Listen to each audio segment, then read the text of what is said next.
Well, get your peanuts and Cracker Jacks ready. The Bristol Motor Speedway, believe it or not, will host a Major League Baseball game coming up in August.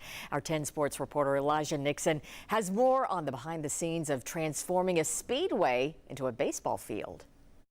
The last great Coliseum will host their first ever Major League Baseball game between the Atlanta Braves and the Cincinnati Reds. There's a lot of small details that goes on behind the scenes to make sure the fans get a home run experience. We love putting on big events and creating wow moments. Back in 2016, Bristol Motor Speedway hosted one of the largest football games in college football history between Tennessee and Virginia Tech. Let's get it!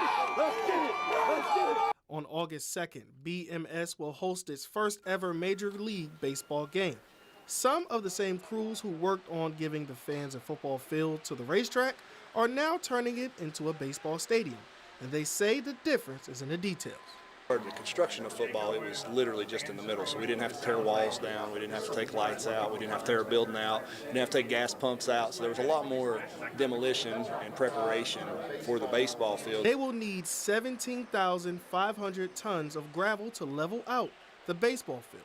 Yeah, they're already mostly built, so. And on top of that will be synthetic turf, which is similar to what the Toronto Blue Jays use. They say grass would have been ideal, but they had plans to do something else with the turf after the game. Initially, we wanted to do natural grass, right? But it worked out at the end. I think after this event's over, the AstroTurf itself was going to roll up. It's going to go to ETSU as a donation.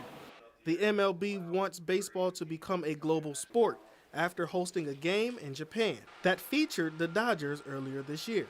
The league wants to make sure everyone gets to experience what the game has to offer. When we come to places like Bristol Motor Speedway, or we come to London Stadium, or we go to Tokyo, he's showing that we're willing to bring our product in a pretty significant way to all these different places, no matter where you are in the country, and highlight what baseball has to offer to fans. And by coming to these locations, we're actually proving that. The Cincinnati Reds will host the Atlanta Braves right here on August the 2nd. Back to you.